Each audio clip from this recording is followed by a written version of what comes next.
something shifted profoundly, and it just sort of like almost like it knocked me out of myself. I felt like I was over here witnessing like my thoughts, and all of a sudden it was just like now, and it didn't stop, and it was just like now, now, now. Time fell away, and it just seemed absurd to me. I couldn't just suddenly drift off and think about yesterday, or think, oh, okay, what am I going to eat for dinner tonight, or something like that. It was just this overwhelming experience, like a spotlight was being shone on me, and it just didn't stop. And I remember trying to walk it off, and sort of looking down the road thinking, well, I'm here and then I'm going to be over there. And it sounds so stupid, but I really can't explain it.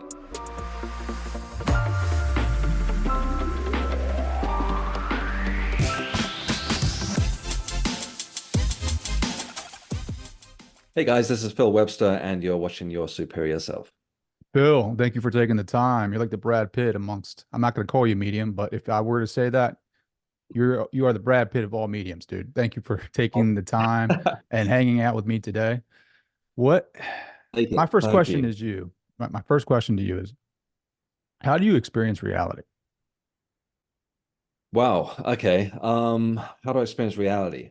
I feel like it's always been, I felt like I've right from the get-go, like as a kid, I remember sort of having, I remember I wrote about it in my first book, Letting Glow. And I remember walking around with this kid, and we were sort of like scouring the neighborhood. I don't know what we were up to, looking for hiding places or something, probably like 6 or 7 years old. And I remember saying to him, I was like, do you ever get this sense of like, I am me, you know? And he was like, yeah, yeah, yeah, I know exactly what you're talking about. And I instantly thought he has no idea what I'm talking about, you know? But I just remember having this like real sort of early innate sense that the whatever this thing is was just like, okay, like I'm separate from this. I don't know. It's like I felt like I tapped into this sort of like consciousness, at a really early age, and I feel that that's just sort of been the underlying theme throughout my life. But that being said, I've got caught up in the materialistic, and I've done this and that, and I got very egotistical at some point, and was looking at things very black and white. But yeah, I feel like I've sort of come full circle again. And I think this whole thing is nuts, you know. I mean, we get caught up in it, we go ahead, we're in it, we're part of it. But as soon as you start peeling away the layers a little bit, I think everything's mystical, you know. Hmm. And it sort of doesn't seem like that, you talk about the mystical and people kind of roll their eyes and this and that, but just start looking at time and explain that, and start picking away at that. That is in itself just a whole other thing. So yeah, I feel the whole thing's a mystery, but we are in it for better, for worse. So, we've got to go with it. Sure. Yeah, no, 100%. I find it so fascinating that you spent 20 years abroad and like just kind of traveling and living a life of a nomad. Like I'm sure you experienced some like mystical experiences throughout those travels. Yeah, I mean, I did not in really relation to any places, just sort of more through personal things that I was going through. Being abroad for 20 years really came from like not really knowing what I wanted to do. I never really found that thing. I never thought, well, I want to be a policeman, or I want to be a journalist, or anything like that. I was just always kind of drifting, and I could never get any sense of satisfaction out of just working menial jobs for somebody else. I would always think that, okay, I'm on the bare minimum here, and I'm getting this person rich, right? I mean, that's how it works. But I just always saw work as a means to an end. I never really had like a career orientation or anything like that. So yeah, I did bounce around a lot. I ended up staying in Helsinki in Finland, of all places, which is kind of odd because I'm more lean towards beaches. But it was a really good place to travel to other places from. Like money's good there. You can, work as a bartender and be on like $30 an hour or something like that. So it was quite a conventional, quite a convenient sort of way of living, like a comfortable way of living. And I got to travel a lot from there, and pretty much saw everywhere that I wanted to see. But I feel that like these moments of insight came through more around where my headspace was at the time. I had a couple of profound experiences. One was mid 30s, which I believe was a spiritual awakening, which was diagnosed as a psychotic break. So that there's a whole story there. So it wasn't really Psychotic more break. about, Like, yeah, yeah, it I'm was. seeing things that I shouldn't be seeing, or I'm experiencing this reality in a way that I shouldn't be. They call that, I Yeah. think, existential shock, right? Like when you see, like when your paradigms start like falling away, when you start seeing, it's like Plato's allegory of the cave, right? Like when the Yeah. prisoners escape and they realize that what they're seeing, the shadows on the wall, isn't their reality. And Mm. it's like in that moment, like, what are you supposed to do? I feel I relate. your story of awakening to that, like you realize that the shadows were not real and that there's a larger reality out there that you just had no idea existed. Yeah, I mean, it wasn't, people talk about connecting with the moment of now, and that was really all about that. And it wasn't pleasant. It was like just stepping out of whatever. I mean, I already talked about sort of mentioning the time thing, but I always seem to come back to that, and I feel that that's kind of, I don't know, for whatever reason, that's my sort of thing to go to.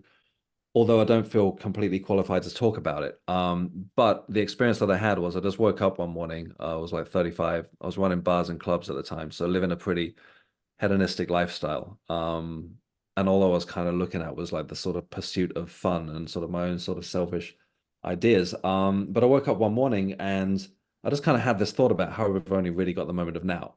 And it wasn't like I hadn't thought of it already, and smarter people than me have, come to this conclusion as well. But all of a sudden something shifted and it was as though linear time just dropped away. Like I was like, I mean, it sounds kind of like stoner talk, but I was kind of like, okay, we just had that moment. I know it's kind of behind, I know it's officially behind me, but where is it? Like physically, where is it? We've got this right here, right now, and now it's gone. Like I know it sounds so simple, but something shifted profoundly, and it just sort of like almost like it knocked me out of myself. I felt like I was over here, witnessing like my thoughts, and all of a sudden it was just like now, and it didn't stop, and it was just like now, now, now. And like I say, linear time fell away, and it just seemed absurd to me. I couldn't just suddenly drift off and think about yesterday or think, okay, what am I going to eat for dinner tonight or something like that.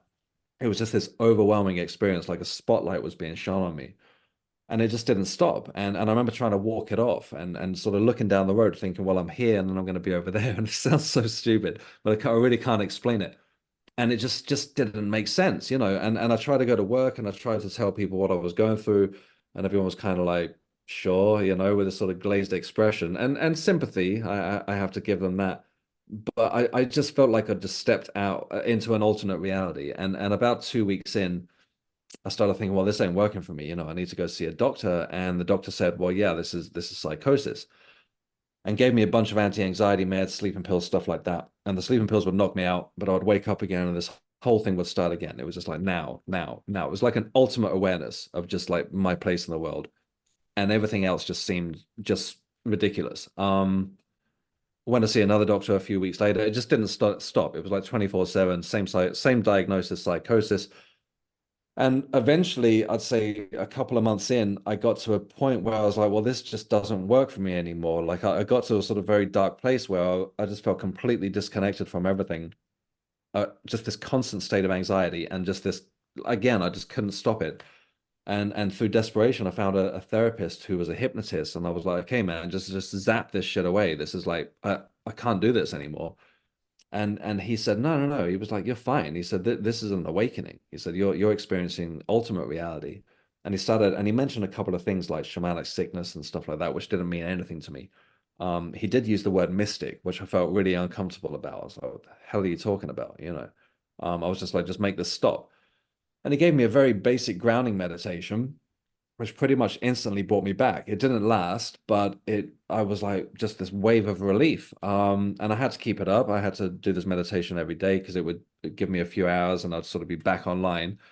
And then I would drift off to whatever this thing was again. And but very, very gradually I kind of sort of came back and I was like, well, whatever that was, I just put it behind me. I mean, I came back a lot humbler and just sort of thankful for my mental health, but I wasn't attributing it to any kind of spiritual awakening um, until recent times. In the last couple of years since I've gone down this path, it makes more sense now than it did then. Yeah, and it was just Mhm. seeing that every few years. I mean, that was a really profound one, but every few years something would pop up like that, and I'd be like, okay, that was odd, but I don't know what to do with that, and we'll just get back to you know carrying on Sure. with the mundane.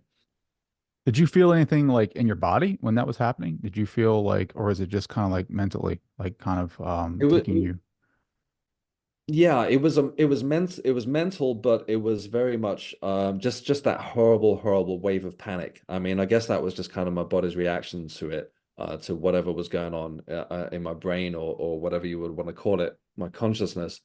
Um, I think that's so fascinating, right? Because you wanted to go back to uh being the let's just call it what it is. Like you wanted to go back to be the prisoner in the cave, like in Plato's allegory, and Mm. still and see the shadows Yeah. on the wall, right? Because that's what we're comfortable with. I've had instances in my life where I've had experiences with people, Mm. teachers, spiritual teachers, and they've had direct effects on my body, like just having a conversation with them. Like I literally had a conversation with someone a month ago who were just having a conversation about consciousness, and she Yeah. was able the energy and the consciousness that she was tapping into was, and we were on a Zoom call, and it was palpable. Like I could feel it. Like people have this described talking to her and wanting to throw up, right? Because of the Yeah. energy that's associated with that. So whatever you were Mm. tapping into at that time, maybe it was a upgrade to the system, right? Of the hardware system for new software to come in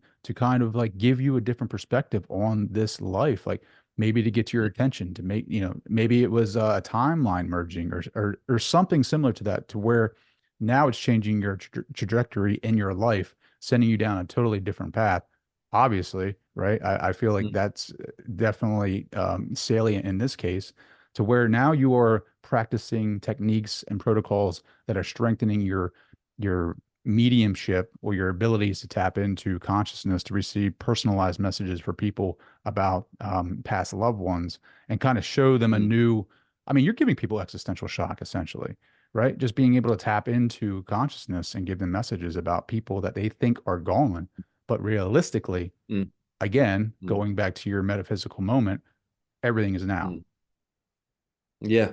Yeah, I mean, there seemed to be something to it. I feel like I don't understand why that thing had to be so horrific. Because I mean, it did. Yeah. Well, I The mean, massive. speak to that point, right? Like I mean, horrific in the sense that you couldn't grasp onto reality, or like horrific in Mm. the sense that I guess you didn't have anything, I guess you didn't have anything to hold on to ground yourself, right? That's it. That's it. I definitely didn't, and I didn't know what was going on. It was just like there's this, whatever this is, and then there was that, and it just sounds so dumb when I put it like that. But it was, the best way I can describe it was like I felt like I was like hanging onto a bar, like this greased pole by my fingertips, and that was reality, and whatever this thing was, and I was just doing everything I could to fight against it. I've often thought, well, what if I just went with it? But it didn't seem like an option. It was such a shock, whatever it was. It was just such a shock that just sent me into this constant way. I was just going through this constant panic day and night. I'd wake up, it would start, and it was there when I knocked myself out with sleeping pills, and it just didn't let up, and I had no solace in it, and nobody knew what I was talking about. And a lot of people still don't. I've had a couple of people email me and said that they had something similar, that they thought they were just, experiencing some sort of, I mean, again, I don't want to dismiss mental illness. I think that it's a real thing. I'm not saying that it's not. And maybe this was a psychotic break. Maybe that's what psychotic breaks are. I don't know. But what I find interesting now is that a simple meditation brought me back when I was just getting pills thrown at me, and I was just in this sort of blind panic all the time. But and equally interesting, as soon as I got through it, I was like, okay, cool, I'm back, and just put it behind me and went forward. And again was like, okay, done with meditation. That worked. Now I'm fixed.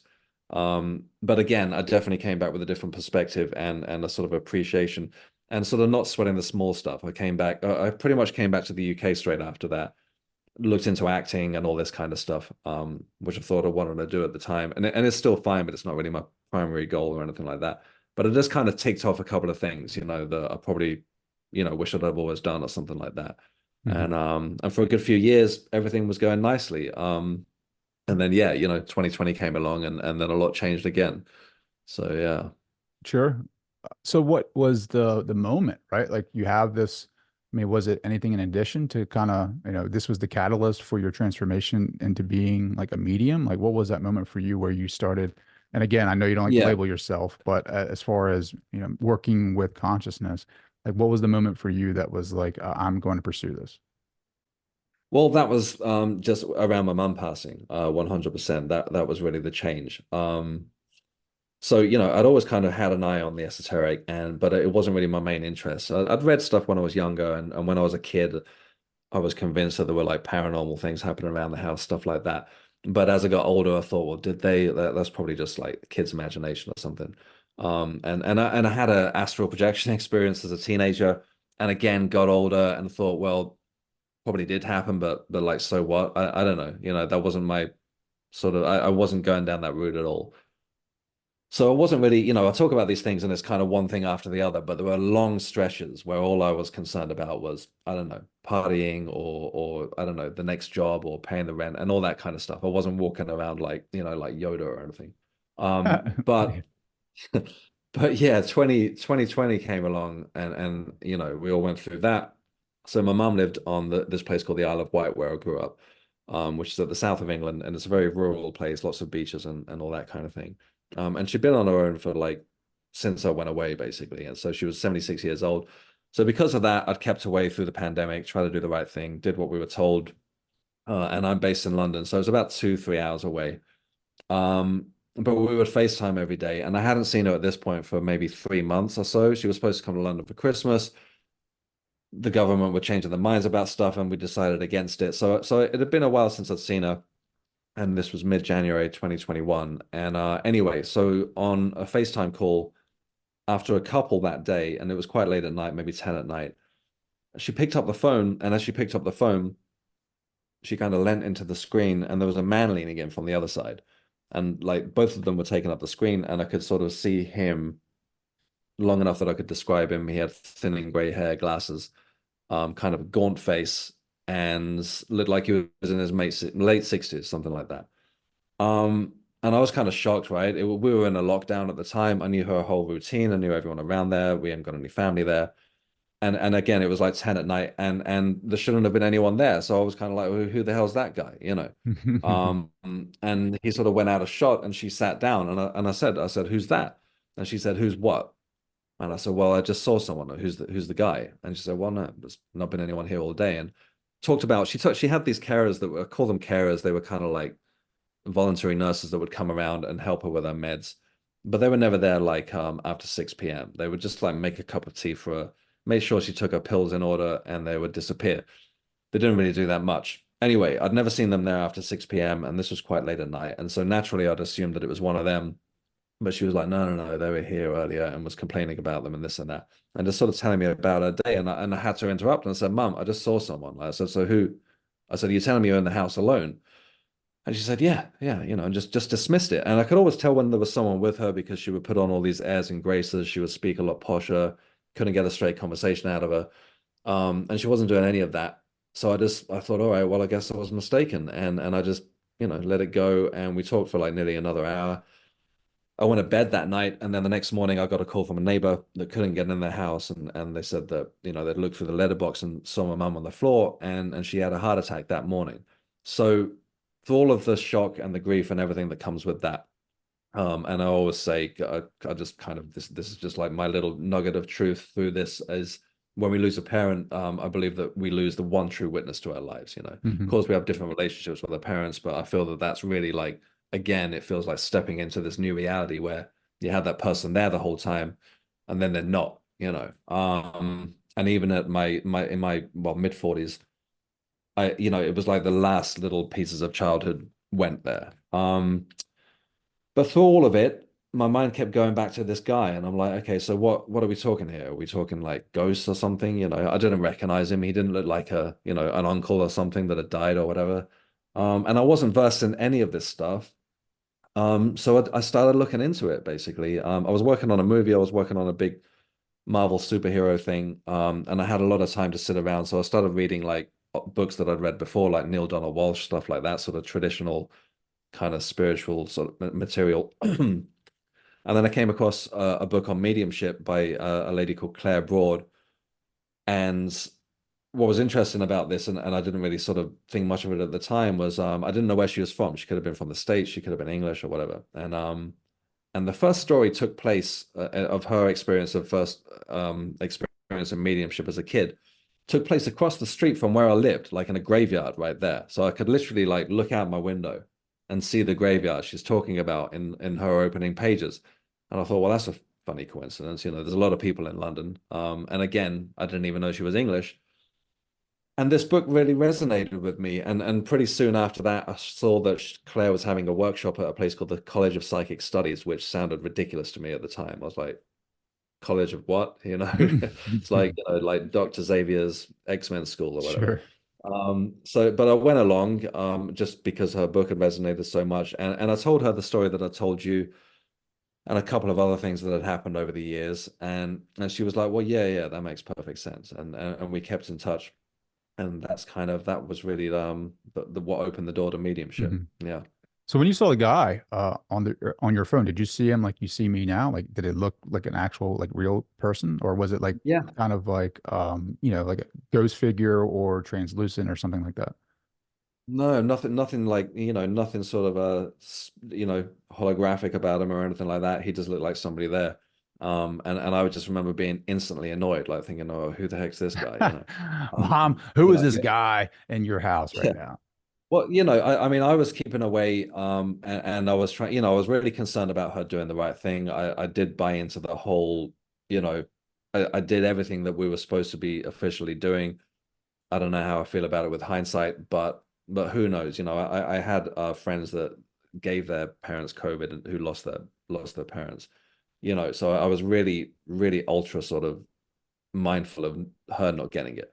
Mhm. Um, so this guy was just there, and I was like, well, who's this? We're supposed to be in a lockdown. I don't know what the heck this is at 10 o'clock at night. But yeah, I didn't my mind didn't really go to the supernatural until the next day. Yeah. Sure.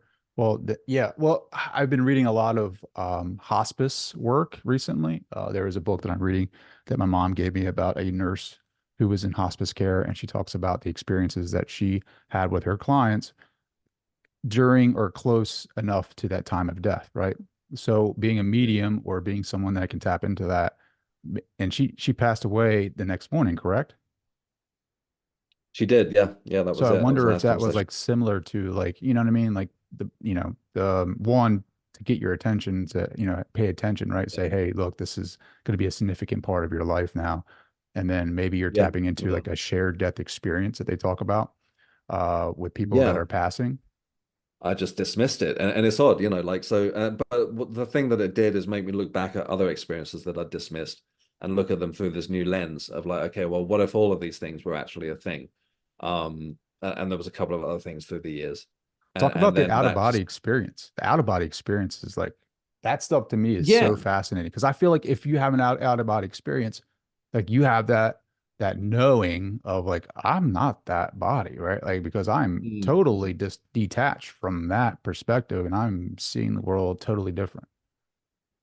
That's interesting. You say yeah, it's weirdly as simple as that is, that's really, I haven't sort of thought about it. I tell this story and that happened, but I haven't wondered about actually what did that do, like long term. Yeah, that was interesting that you put it like that. I remember walking into this esoteric bookshop and just browsing through this book on lucid dreaming because I'd heard about it in some lyrics of a band that I was listening to. And anyway, simple times. And and then I came across this book on astral projection. I didn't have any money, so I was like, well, that sounds quite kind of cool. And I kind of understood what it was. I just saw it as like, okay, like your ghost body gets to fly around. Like that's how I interpreted it at that age. So I just read everything I could on like sort of how to invoke it, and then put the book back and I went home that night and I thought, well, let's try this. And all I did was just kind of lay there and just concentrate really hard on getting up without getting up to the point that I was kind of twitching and pushing myself up, but then just being like, no, let's try to do this astrally, whatever that means.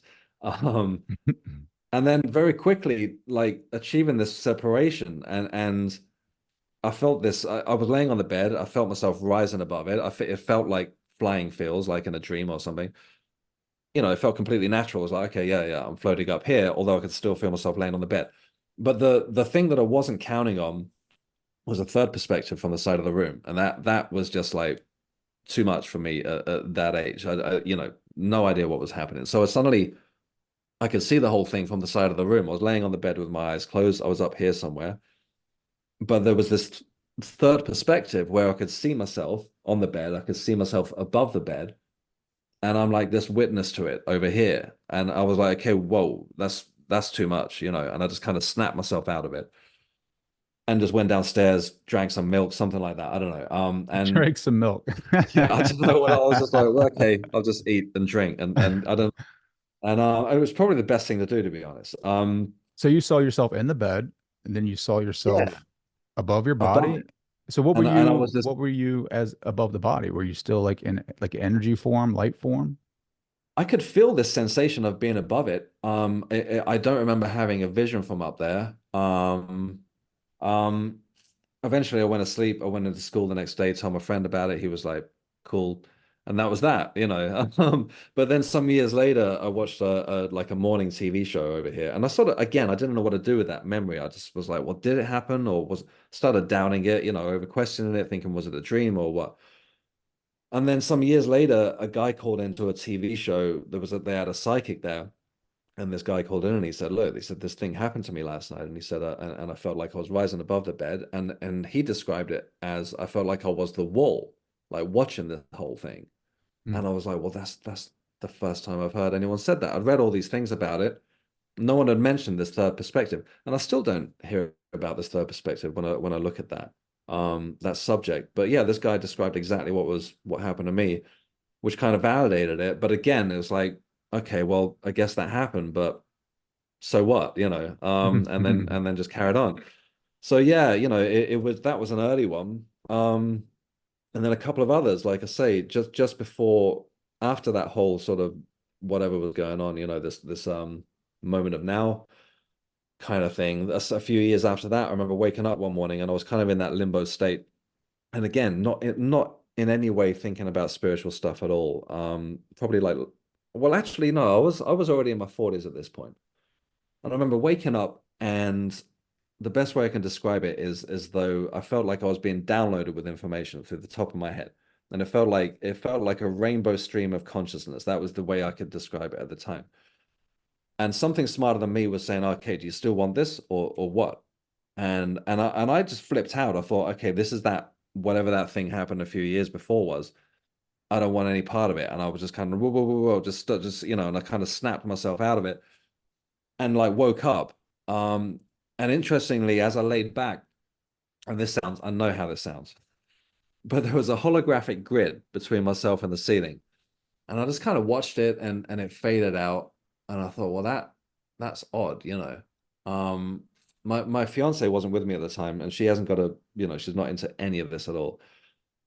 And she said, "What, you were dreaming?" You know, I called her and she was like, "Well, that was a dream." I was like, "No, it wasn't. It wasn't a dream, you know." And then I called this friend of mine and he said, "Well, were you drinking last night?" I was like, "No, I wasn't drinking." He was like, "Well, maybe you were kind of like laying on your arm funny and you were seeing traces." And I was like, "It wasn't like that." You know, I said there was this thing between me and the ceiling and whatever this rainbow stream of information was going to the top of my head. And you know, so a couple of days later, I Googled it and I thought, well, how do you Google that? So I literally Googled rainbow stream top of head, and all this stuff came up on it unexpectedly. Like I went down this rabbit hole of forums and people talking about, I don't know, holographic realities and all this stuff. But a few people described the same experience and again didn't know what to do with it. And then after all that, again, a few years go by and I met this medium at the College of Psychic Studies, and she was like, "Well, yeah, that makes perfect sense." She's like, "That's your guides, you know." She's like, "That they're connecting with you through the crown chakra." I don't know what a crown chakra was or anything like that. And she's like, "It sounds like you know you were literally being downloaded with whatever's to come." Yeah, I mean, it all sounds nuts, So you but in saw hindsight, so you saw the actual rainbow colors going into your I head? guess I guess I got a sense of it. I guess because that's the only way I could describe it. I don't remember physically seeing, I don't remember a physical memory of seeing it. I just remember that's what was the sense of what was happening. I don't know where I got rainbow from, but it was just this stream of information coming in from something way smarter than myself. And I'm really aware of how nuts that sounds. I really, I listen to people talk about this and I'm listening, Jesus, I can't, you know, but then I talk about it. So yeah. And then the holographic grid, did it just look like a net? Did it look like the Matrix? Like what did that look like? It was just like it was almost like a cage, just like a mesh. And then interestingly, I as I started learning about these things, I started listening to a book on shamanism, and one of the first things that came up were about, you know, thousands of years ago. indigenous people connecting with the spirit guides. And apparently there were a lot of sort of cave drawings of like grids, and the sort of conclusion was is that that would be the state that they would go into when they would connect with guides and they would see a grid. So I was like, okay, maybe there was something to that. I don't know, you know. But Sure. that was, you know, pre looking into all this stuff before writing the books. Those were really the sort of main things that happened. And again, between these, I wasn't thinking about any of this stuff. I was like, okay, well, that was really weird. Now just, you know, whatever, just getting on with my sort of day-to-day life. But since my mum passing and since like going down this path that I'm on now, without sounding too grandiose, it felt like this was what was coming all along. You know, it seemed like every few years something would be literally tapping me on the shoulder. And yeah, and here we are. And things seem to sort of make more sense now, now that I've sort of taken this path Sure. than before. Have you seen anything from the future? No, No. nothing like that. I mean, I get like when I've just sort of tentatively stepped into the world of giving people readings because I thought, well, I've wrote two books on this stuff. I guess I need to start doing it. I've been putting it off and putting it off. Literally started like 2 weeks ago. So I'm sort of getting a sense of what's on the horizon for people, but nothing, you know, like any sort of visions or anything like that. Yeah, it's just kind of comes in as sort of feelings, maybe a person here or there that might be Hmm. on somebody's horizon. But yeah, it's just I'm surprised, you know, I didn't think that this was my sort of path, but yeah, like I said, like Are now you fighting this path? Are you learning to accept it more? I'm definitely accepting it more, especially in this last week, and the couple of experiences that I told you about before we started recording. Those kind of were another validation. Like, okay, this is real. You know, I was given a reading for somebody, and I felt this nausea, and the person seemed to recognize who I was talking about, and I was like, well, I felt fine seconds ago, and then this came on, and then it stopped. You know, and I was like, okay, well, this is again, I should just start accepting that this is real because despite everything I've said, I really do have a skeptical mind about all these things. I don't sort of just buy into everything just because it's kind of like out there. And when anyone else talks about these things, I'm like, really? I don't know. I'm just immediately doubtful. And then I listen to myself and I'm like, well, Yeah. why not? You know, I've like, literally experienced three different points of view in consciousness in the same moment, and I doubt everything. You know, that's the analytical mind really trying to slay that experience and put it into like a category or like, you know, a box, and yeah, it can't do it, right? And so yeah, we absolutely. have no way to define our experiences. Mm, I think mm, that's so fascinating because like even like when, you know, people ask or try to have these out of body experiences, you know, they read books and they get into their head that this is what a traditional out of body experience is. But I mean, yeah, realistically, you have them when you're daydreaming, right? Like when you're driving down the road and yeah, you're thinking about something or you're daydreaming, like your consciousness awareness is somewhere else. And then yeah, you sure. remember where you're at, and next thing you know, you're driving it again. I mean, Mm, every night when we sleep and dream, we're out of body because you're yeah, going to a different existence or a different reality, and it's totally real to you. And then you wake up and you're like, oh crap, that was just a dream. You were in a different dimension, bro. You know what I yeah. mean? Like it was And totally there's real. been studies done on that. Yeah, there's been studies done on that, right? Like, if, like you've sort of just triggered something that I read about that. As far as your brain is concerned, you are there, like wherever this places that you go to, like astrally or in a dream or some or well, in terms of astral projection, that as far as the brain's concerned, it's real. So who's to say it's not real? Yeah. Absolutely. But it's just all of these things are such subjective experiences. And I think you touched on something there as well. Is like when I started having these, I feel that your brain doesn't have anything to compare it to. You get these odd moments come in, or you might see a ghost or something might happen or something like that. And it tends to come in, a lot of stuff comes in as feelings. And when it does, at least for me, it's been like an absolute sense of knowing that, okay, when this is happening, this is real, this is real. But then after it, like you say, you start questioning it, thinking, okay, I don't know, and you've got nothing to compare it to, or rather, your brain doesn't have anything to compare it to, so you dismiss it. But I feel that the more you start having these experiences, then the more they, I mean, it seems when you turn your attention to them, the more it happens. And then you do start to have these comparisons. Yeah, Yeah. Well, it's just, I feel like you have to integrate it into your reality, right? Like take it for what it is. Is it a message? Is it just for the experience? Like don't try to dissect it. Just, it is what it is, right? It's here. I think how does your body react to it? How does it feel? Like, is there a meaning for you? And just go with that and then practice more, meditation, explore, research, do what you have to do. But at the end of the day, Mm. my personal opinion is that you can read all the books in the world. However, unless or until you have your own experience, it doesn't mean anything because nothing outside of you is going to be able to give you that self-knowing. It's like when you really get curious about your own spirituality and what that awareness Mm. is and what's behind that, consciousness, that's when you start Yeah. exploring that and really figuring out like what it is, which you are and what you are not, right? Like can cut off my arm right now, right? I'm still be here, right? Like, Yeah. I feel very, um, I resonate highly with, well, maybe I have passed away many different lives, right? But right now I'm here as Mm. Trey, as this persona. And I Mm. do feel like, just with the evidence and the experiences that I've had, that consciousness carries on past, this body, right? So when I pass away, I Yeah. fully expect to be somewhere else. And Yeah. just with, with the different experiences I've had with mediums and different experiences that I had through meditation, like my awareness is something totally different. And I don't have the, the one guide to, explore that and define that for you. That's why it's so important for us to really go within and really like get hyper aware of like what it is that we are. Absolutely. Yeah. And I feel that the key with me for that, and I was sitting in my development circle again, I'm like really bigging her up at the moment with Claire Broad, who's my teacher. And thank when we're sort of come back again and I'm learning from her again. But she was talking about that as we went into a meditation. She was talking about getting in touch with that inner self or whatever you want to call it, the consciousness that's behind the thoughts, that's observing the thoughts. And she's like, try and describe that. You can't describe that. We can give like, we can say, well, that's source and we're connected and that's the oversoul or consciousness. But she was like, then try peel it back a little bit more. You can't describe it. And I found that really fascinating. It's just like, it's such an obvious thing, but I'd never really thought of it in that way. I just accept it that, okay, I'm this thing that's behind all of this, whatever this is. But what is it? Yeah. And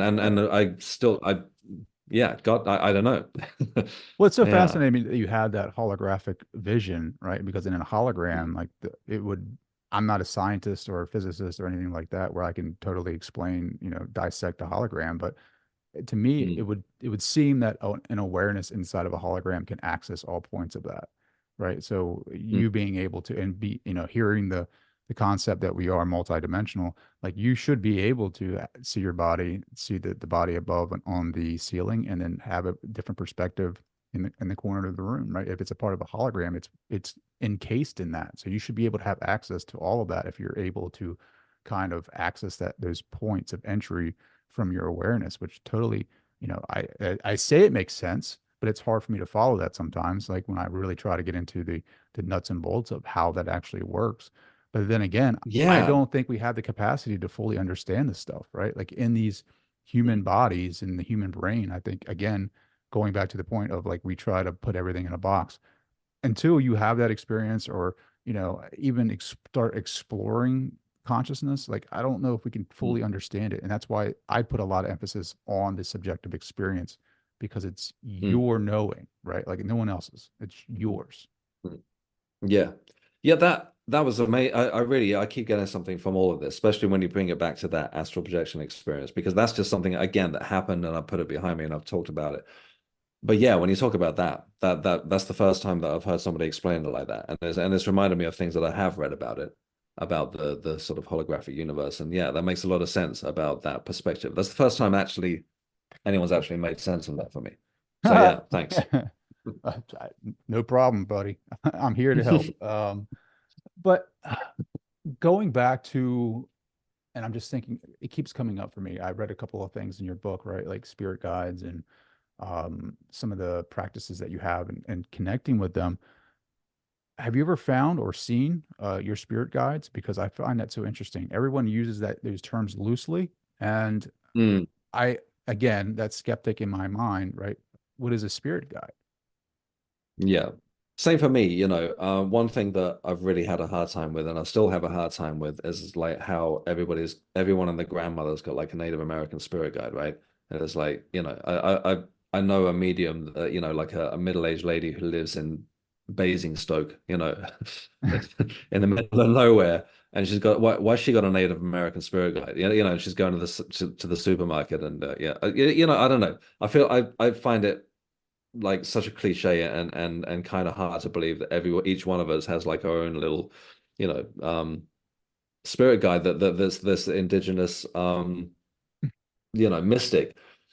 That being said, when I did start tapping into sort of trying to connect with guides, I was meditating one night and was presented with this Native American lady. Um, and I was like, well, that's kind of interesting. But I was reading a lot about those cultures at the time when I was writing the second book, going deeper. So I just kind of thought, well, I'll take note of it, but I am looking into all that stuff. So no wonder that my mind's going there when I'm going into meditation. But the next night, I did speak with a medium. There's like a spiritualist church. They're kind of ten a penny around here. You just go down the road and there's one somewhere. Where there was a medium giving a demonstration on mediumship on a Sunday evening. So you just show up. Nobody knows that you're going. You don't pay any money or anything like that. Anyway, on this particular night, there wasn't really anyone there. And so I got to kind of chat with this guy for a while. And he said, you've got this Native American, he said, like, you've got this sort of American heritage, which is another thing entirely. Like my dad was adopted, his dad was American. But anyway, I was just kind of like, well, that's kind of more loaded than you realize. But he started describing this guy that I'd seen the night before in meditation, which I found really interesting. He just he just described her as I saw her and said, yeah, she's like, he said, I believe you've met her already. And I was like, well, yeah, actually, last night, I think. So, uh, uh, I don't know, maybe are we talking about our own higher consciousness presenting itself back to us, or are we talking about an actual person that's lived and died and is now assisting us? Um, or is it, like what makes sense to me is that they're presenting themselves as, this sort of this person of wisdom to sort of, because Sure. that's what resonates with us, Well, like maybe why, you are a like, creator, right? Like you're a creator and you can create things in consciousness that you want to experience. Like I yeah. feel like, when people pass over, we create the next Mm. dimension or we create the next experience for ourselves just through our belief system. So if I am the Yeah. creator of my experience, then maybe you are. Maybe you can create a spirit guide for yourself that is uh, what you believe a spirit guide should be. And maybe it takes a life Yeah. on, the more power and more energy you give that, maybe it gives Mm. it more power to reflect back to you, like, and give you signs. I've been able to manifest signs in my reality, right? Just having a Mm. conversation with my grandfather who's passed. He's given me a knife Yeah. before, and I've been able to bring that knife into my reality. So, I always, when someone tells me this is going to happen, like, hey, a psychic, this is going to happen for you. I always say to myself, is it really going to happen or am I going to create it for myself because I believe it's going to happen? Right. Mm. Like, I don't know. Well, I yeah. don't, you know what I mean?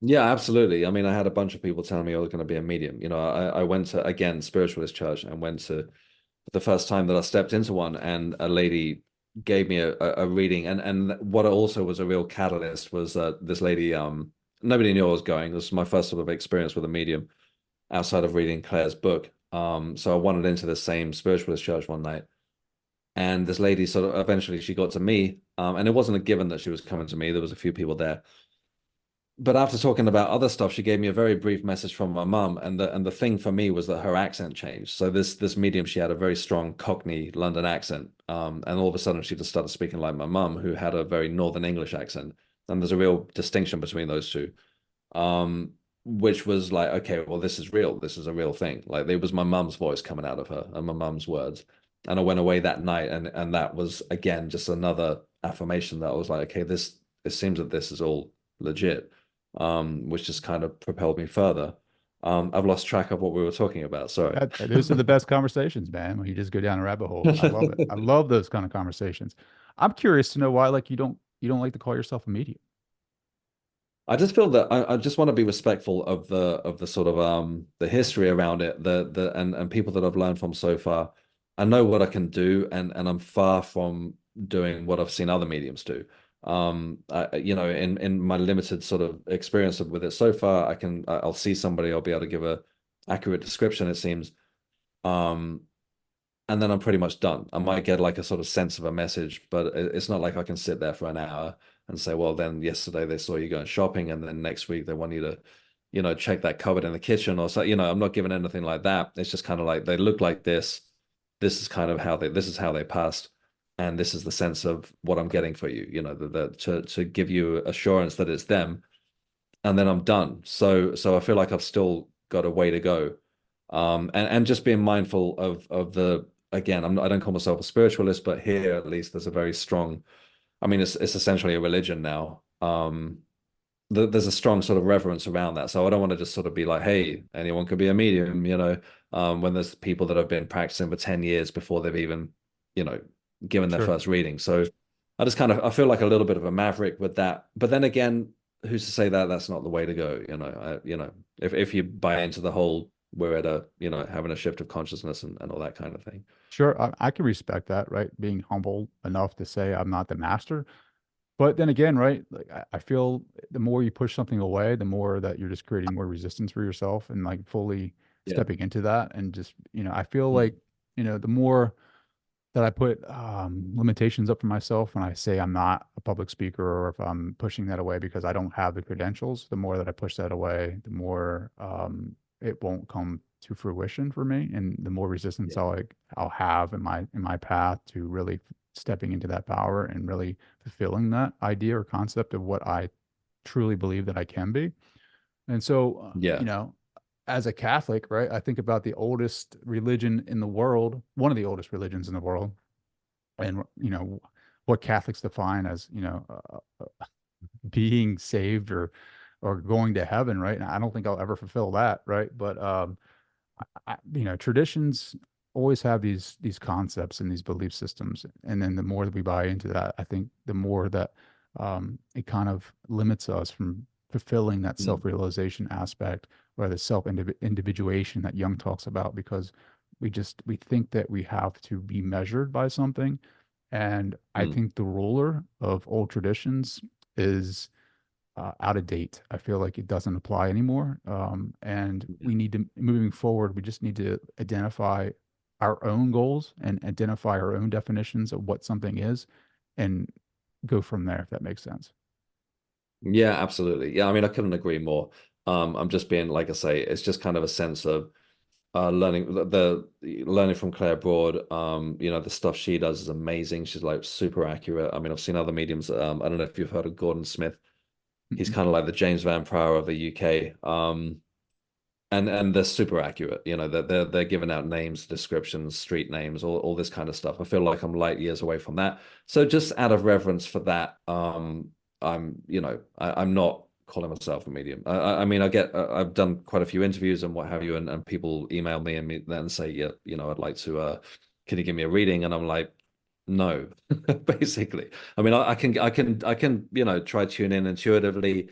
There might be an aspect of mediumship, but I don't want to set anyone's expectations up that I'm gonna be finding a lost wedding ring or something like that in a sock drawer. So yeah, I'm sort of like again, tentatively sort of stepping into that arena now. And it seems to come in growth spurts as well, for want of a better expression. That first year, it was one thing after the other. It was crazy. I was seeing orbs, I've got them on camera, all sorts of stuff. Um, and then it stopped. Like so last year when my first book, Letting Glow, came out, I started thinking about book sales, like I was worrying about all this stuff that I didn't know anything about. And I just kind of stalled, like nothing. Didn't get I would sit and meditate, still nothing. And then this year, like you said, as I've kind of been like, all right, let's do this and stepped into it, now it's all like the floodgates are open again. And I'm getting like all these kind of intuitive hits on a daily basis. So yeah, let's see. That's I feel like awesome, this man. is another yeah, I feel like it's another step forward. Let me ask you a Yeah, hard question, right? So are you on that um the crossroads of being an actor or being a medium? I'm kind of like I'm not really calling myself an actor. I mean, I for a few years I sort of went into drama school, in my early 40s, started getting a few jobs very quickly, like a line here or there, but it's literally me walking on saying, to the king, like, we need more men, and then walking off, and then that's it, and then that gets cut. And that was, I'd get paid for it and I was paying the rent for it, and that was really my sort of measure of success. I wasn't under any illusions about it. If acting jobs come up, I'm gonna take them. I've got something like next week on Game of Thrones or whatever it's called now. really minor, like guard number 7 or whatever. And the money can be good. Of course, if an amazing experience comes up, I'm gonna, an opportunity, I should say, I'll take it. But yeah, I'm very much leaning towards towards this mediumship side, yeah, not even sure about the book. I've read a couple of books, but my focus right now is just kind of just developing and seeing where it goes. Yeah, I find it like way more interesting. Sure. Get into that gym of mediumship, my friend, and Yeah, develop those muscles, right? Like, that's it. I think it is a muscle, right? And if you don't, work it out, it just kind of like, I think that's what happened to us. I feel like we had these psychic abilities when we first Mm, came here, and because of whatever reason, like the story of Babel in the Bible, right? Like the one language mm, that they talk about there, where God came down and basically we built this tower for whatever reason, and he destroyed it and made us all speak different languages, and now we just kind of babble amongst ourselves. I feel like that one mm, language is like mind to mind communication. You know what I mean? Like, why would we mm. need all these different languages to communicate? I think something happened to, maybe it's evolution, to where we develop something in our brain that kind of hinders that psychic part of our brain. That's why you continuously have to work at the meditation. You have to continuously work at the mediumship practices to reopen, to regain, to strengthen that part of ourselves to where we can tap back into that one language of consciousness, Yeah. receive messages, receive experiences, and Mm. remember who we truly are. Yeah, yeah, absolutely. Beautifully said. I think so. You just kind of reminded me of something. Just to, it's not really that esoteric, but just it was quite an interesting coincidence that at the end of last year, I was like, a lot of people were talking about shifting timelines, and that's like like a buzzword around this thing. And I thought, all right, I'll do a meditation on that, and I listened to a guided meditation um on shifting to a higher reality. And I got to say, my focus was money, So I was kind of like in meditation, thinking about books flying off shelves and or getting a great acting Pictures job or falling something off. like that. And I finished the meditation, and 30 minutes later, a guy called me that I met at a party in 2017. This was at the end of last year. I haven't seen this person since then. I met him once. And he was like, "Hey, Phil, it's, a Wat." And I was like, "Sorry, I've like no idea who this is." And then he sort of reminded me, and I was like, "Oh, yeah, yeah, sure." And I just started drama school back then. And he said, "Well, there's a part coming up, like playing like a lead role in a World War II drama in Iraq. And we need like an English guy to play this like English soldier flying out next week." And it was like money was like a few grand. And I was like, okay, well, yeah, all right, let's do it. It's like a moment ago, I wasn't going to Iraq. I was never going to go to Iraq. And I did this meditation, and I'm going to Iraq and making money through acting. And I don't know, it was the timing was like crazy. And then not only that, I went to a place called Kurdistan, and they're sort of trying to be independent from Iraq, but they're not.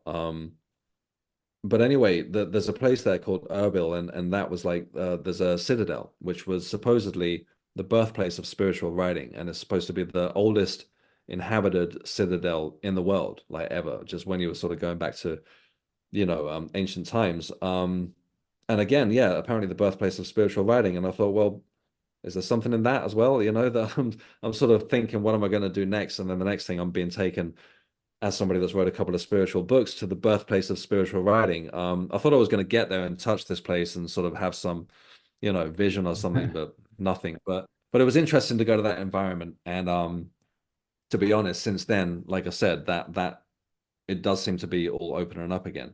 I don't Sure. know if that had anything to do with it or if it just put me in the right mindset or something. But Well, I think it does. yeah. 100% has something. Maybe like an upgrade to the body, right? Because since going back and reading Dr. Emoto's work on water and like the hidden messages in water, the affirmations, the positive and the negative, like I feel like that is our environment. Like we are 65 to 70% water, and Mm, there is a direct correlation with the impressions that you receive from your environment. So like if you go to these sacred places, I feel like that mm. energy is going to have a direct result onto your body, which is mostly water.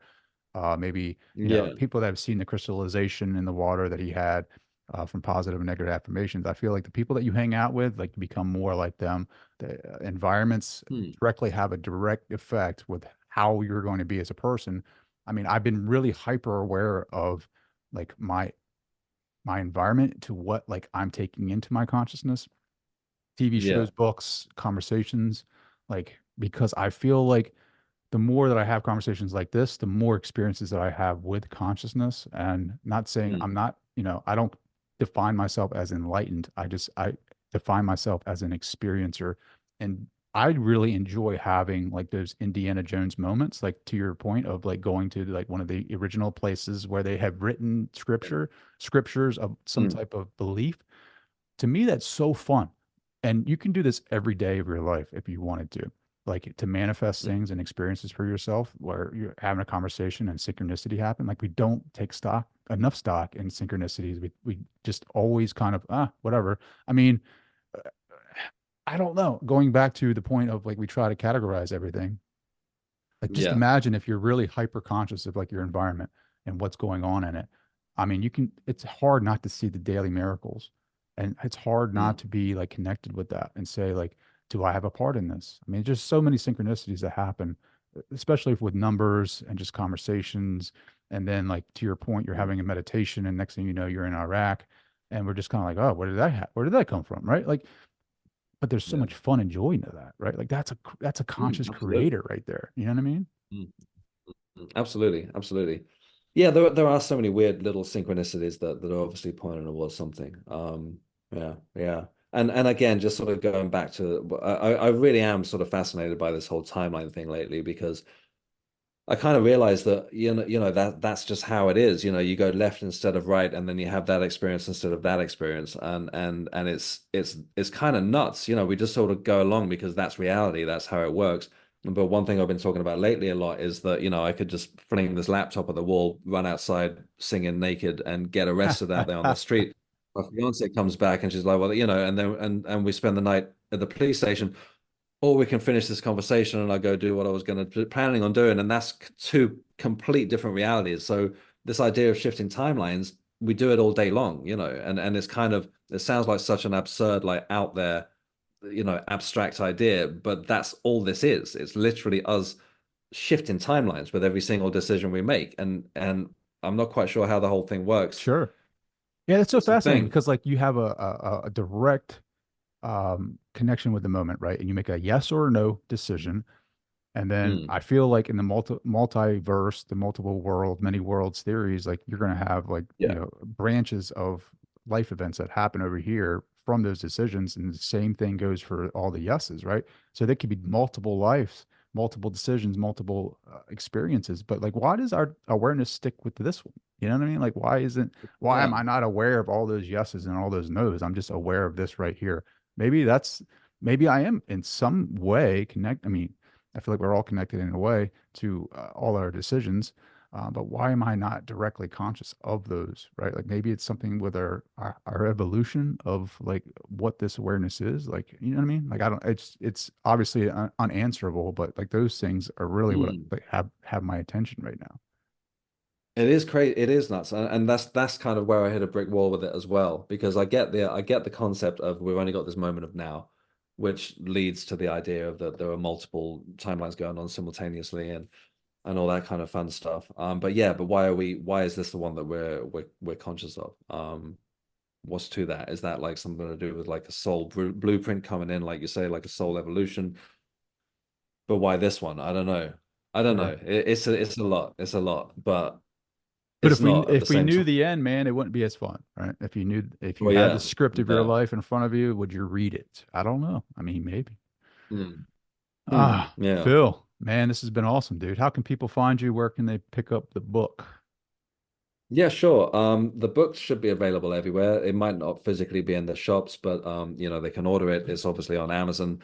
But yeah, all the usual places, Barnes and Noble and all that stuff. And yeah, I've got a website, philwebster.com. That's Phil with two L's. And I'm sort of again slowly stepping towards the idea of maybe getting an online circle, people getting together, not with me as like, some guru sitting there, but I'm learning as well. And like a space where we can get together because I want to make this my thing. I'm sort of tired of doing the acting jobs or doing this or that to sort of make ends meet. I want to sort of, start talking walking the talk. Yeah, yeah, you know what I mean? Follow your passion, man. The key, I had a meditation one Absolutely. time and they showed me uh, whomever, you want to call it spirit guides, you want to call it myself, whatever. The key to my success is always going to be through the heart, right? So whatever that is for you that fires you up and really gets you honed in on like hyper aware of what you're Yeah, doing and being the master of that, follow that because it mm, always leads you to success, man. And maybe you can be the absolutely. medium. Maybe you can be the medium who says you don't need a guru, right? Be your own guru. Yeah, yeah. I mean, that's it. I mean, with the books, essentially, I've just documented my journey, and in theory, the reader can follow it along, and come to similar results. So yeah, they're full of meditations, and that's yeah, yeah, interesting. And I'm also interested to hear from people, and people's experiences if they want to email me or anything. Awesome. Phill, my brother, thank you so much for taking the time. Thank you. I really enjoyed talking to you. Yeah, it's been deep and a lot of fun.